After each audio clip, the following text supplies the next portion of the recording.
Come on, giant explosion.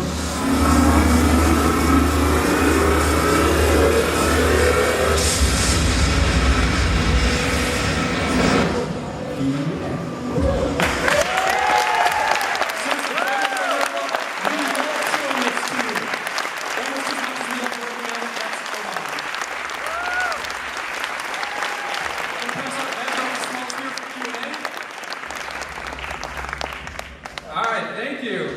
That was our game Noxious. Pretty awesome, huh? So, first of all, I'd like to say that this game is available for download on gameproject.fullsail.com, so go and play it. We've got 2 mics over here if you want to come down and ask some questions.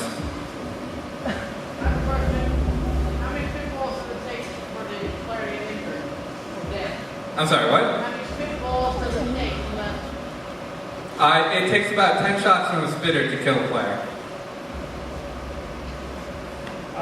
The enemies, the spitters especially, where they appear at the ground stuff, was that random or was that scripted?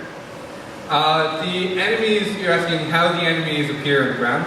Yeah. We scripted that from Maya directly, which is our rendering program we use to get assets into the game. We would put specific points in the level and spawn them there.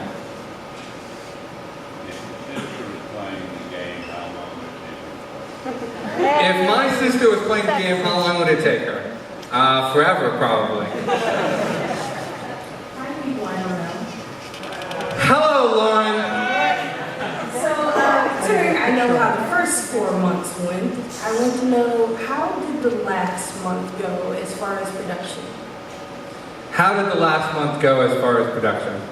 Well, our last month is our gold month, which is the month we take for basically finalizing all of our assets, making sure everything in the game is polished as much as possible.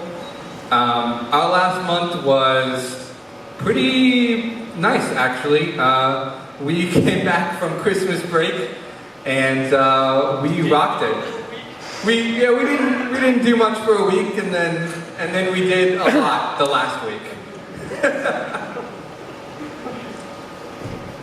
This is kind of a question about the story.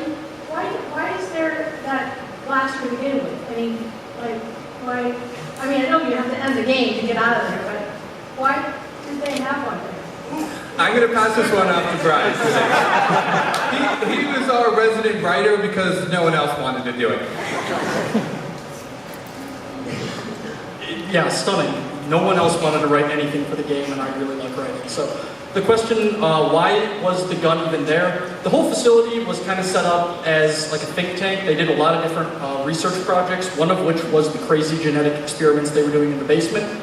Your hero, Dr. Strider, was actually working on a laser fission system, or laser fusion system. It's actually a real technology that they're developing in California right now. They're attempting to superheat hydrogen pellets using lasers in order to create like artificial fusion.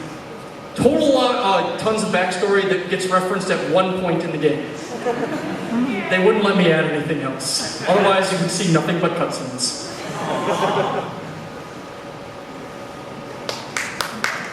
All right. So what engines did you guys use, third party, or did you develop on your own?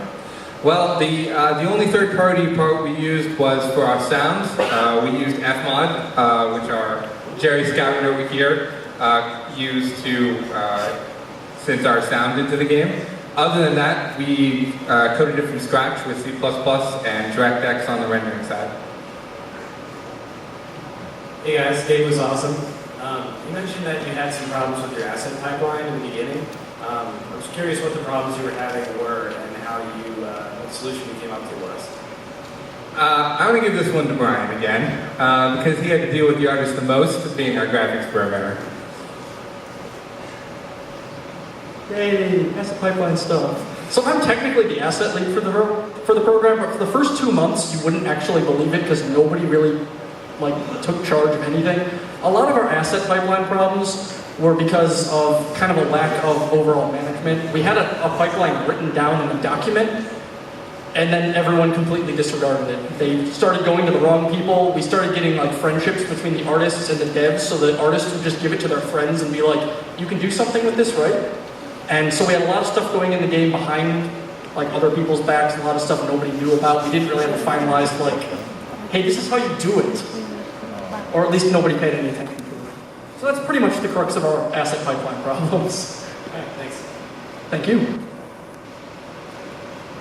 All right, back to me. Yes, Josh. Hey, Alan. Hey, guys, great game. Love Noxious.